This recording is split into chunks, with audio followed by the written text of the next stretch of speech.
ಅಲ್ಲ 24% ಇದೆ ಪರ ಇದ್ದಾರೆ ಅಂದ್ರೆ ಸ್ವಾಧೀನ ಕೊಡ್ತೀವಿ ಅಂತ ಹೇಳೋರು 76% ನಾವು ಕೊಡಲ್ಲ ಅನ್ನೋರು ಇದ್ದಾರೆ. ಅಲ್ಲ ಮೇಡಮ್ ನಿಮ್ಗೆ ಅಭಿವೃದ್ಧಿ ಬೇಡವಾ? ಅಭಿವೃದ್ಧಿ ನಾವು ರೈತರು ಮೇಡಮ್, ರಾಜ್ಯ ಅಥವಾ ರಾಷ್ಟ್ರದ ಅಭಿವೃದ್ಧಿನ ನಾವ್ ಯಾವತ್ತೂ ಬೇಡ ಅನ್ನಲ್ಲ. ಅಭಿವೃದ್ಧಿ ಅನ್ನೋದು ಅವ್ರವ್ರ ತಕ್ಕನಾಗೆ, ಅವ್ರವ್ರ ವ್ಯಾಖ್ಯಾನಕ್ಕೆ ತಕ್ಕನಾಗೆ, ಅವ್ರವ್ರ ಅನುಕೂಲಕ್ಕೆ ತಕ್ಕನಾಗಿ ಮಾಡ್ಕೊಂಡ್ರೆ ಅದು ಸರಿಯಲ್ಲ.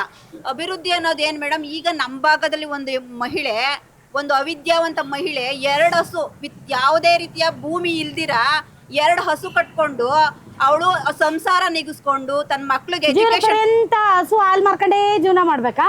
ಭೂಮಿನೇ ಇಲ್ಲ ಅಂದ್ಮೇಲೆ ಮೇಡಮ್ ಅವ್ರಿಗೇನು, ನೀವೇನು ಅಭಿವೃದ್ಧಿ ಮಾಡ್ಬಿಟ್ಟು ಏನ್ ಕೊಡ್ತೀರಾ ಅವ್ರಿಗೆ? ಈಗ ಭೂಮಿನೇ ಇಲ್ಲ. ನಾವು ಕೊಡ್ತೀವಿ 50-50% ಹೆಂಗ್ ಕೊಡ್ತೀರಾ ಮೇಡಮ್ ನೀವು?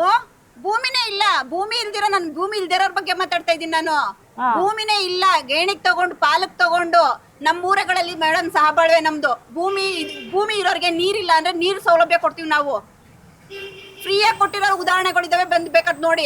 2 ಹಸು ಕಟ್ಕೊಂಡು ಜೀವನ ಕಟ್ಕೋತಾಳೆ ಅಂದ್ರೆ ಇನ್ನೇನ್ ಮೇಡಮ್ ಅಭಿವೃದ್ಧಿ?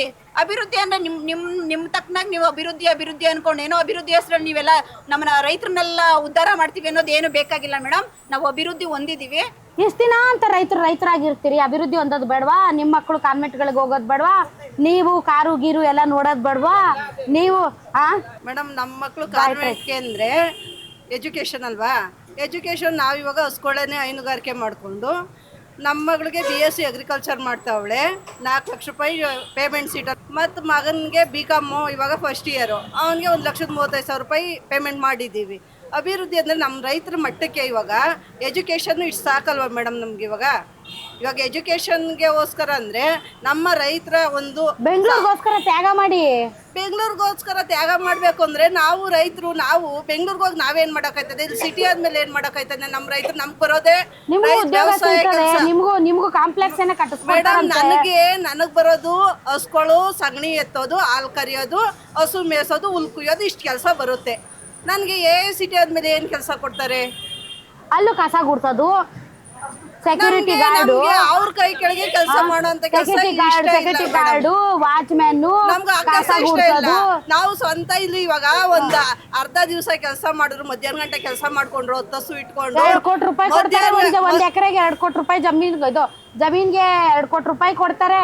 ಮತ್ತೆ ಬೇಡ ಅಂತಂದ್ರೆ ನಿಮ್ಗೆ ಕಾಂಪ್ಲೆಕ್ಸ್ ಏನೋ ಕಟ್ಕೊಡ್ತಾರಂತೆ, ಒಬ್ರಿಗೇನೋ ಉದ್ಯೋಗ ಕೊಡ್ತಾರಂತೆ. ಮೇಡಮ್ ಇವಾಗ ನನ್ ಮಗ ಇವಾಗ BCom ಓದ್ತಾವ್ನ, 50 ರೂಪಾಯಿ 100 ರೂಪಾಯಿ ಬೇಕಾದ್ರು ಮಮ್ಮಿ ಕೊಡು 50 100 ಅಂತ ಕೇಳ್ತಾನೆ. ನಾವಿರೋ ಪರಿಸ್ಥಿತಿಲಿ ಇಲ್ಲಪ್ಪ ದುಡ್ಡು ಏನಕ್ಕೆ ನಿನ್ಗೆ 50 100 ಏನಕ್ಕೆ ಬೇಕು ಅಂತ ಕೇಳ್ತೀವಿ. ಇವಾಗ ದುಡ್ಡು ಬಂದ್ಮೇಲೆ ಏನಮ್ಮಿ ಅವಾಗೂ ದುಡ್ಡಿಲ್ಲ ಅಂತ ಇದೆ, ಇವಾಗೂ ದುಡ್ಡಿಲ್ಲ ಅಂದ್ರೆ ದುಡ್ಡು ಕೊಡಮ್ಮಿ ಅಂತ ಕೇಳ್ತಾನೆ.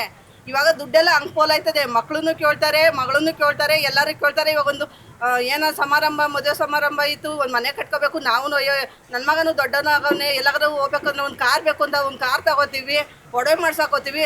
ಆಮೇಲೆ ಎಲ್ಲ ಖಾಲಿ ಆದಮೇಲೆ ಕಾರ್ ಪೆಟ್ರೋಲ್ ಇದೆ, ಇವಾಗ ಕಾರು ಮಾಡ್ಕೋಬೇಕಾಯ್ತದೆ. ಮತ್ತೆ ಒಡವೆ ಏನೋ ಹರಾಜು ಇಟ್ಬಿಟ್ಟು ಮಾರ್ಕೊಬಿಟ್ಟು ನಾವಿವಾಗ ಜೀವನ ಮಾಡೋಕ್ಕೆ ಏನು ಮಾಡಬೇಕು? ಮತ್ತು ಅವ್ರಿಗೆ ನಾಳೆ ದಿನ ಒಂದು ಭವಿಷ್ಯಕ್ಕೆ ಆ ಮಕ್ಳಿಗೆ ಏನು ದಾರಿ ಮಾಡ್ಕೊಡ್ಬೇಕು ಮೇಡಮ್ ನಾವು? ಅಲ್ಲ ಇವೆಲ್ಲ ನನ್ನ ಹತ್ರ ಹೇಳ್ತಾ ಇದ್ದೀರಲ್ಲ, ಸಂಬಂಧಪಟ್ಟವ್ರ ಹತ್ರ ಹೇಳಿದಿರ ನೀವು? ಯಾವ್ದು ಬರ್ತಾ ಇಲ್ವಲ್ಲ ಮೇಡಮ್? ಯಾವ್ದೇ ಒಂದು ಅಧಿಕಾರಿ ಕೇಳ್ಕೊತಾ ಇದೀವಿ, ಬೇಡ್ಕೊತಾ ಇದೀವಿ, ವಿನಂತಿ ಮಾಡ್ಕೊತಾ ಇದೀವಿ ಮೇಡಮ್. ಬೆನ್ನು ಕುಗ್ಗಿಸಿ ಮೈ ಬಗ್ಗಿಸಿ ಹಿಂಗ್ ವಿನಂತಿ ಮಾಡ್ಕೊತಾ ಇದೀವಿ.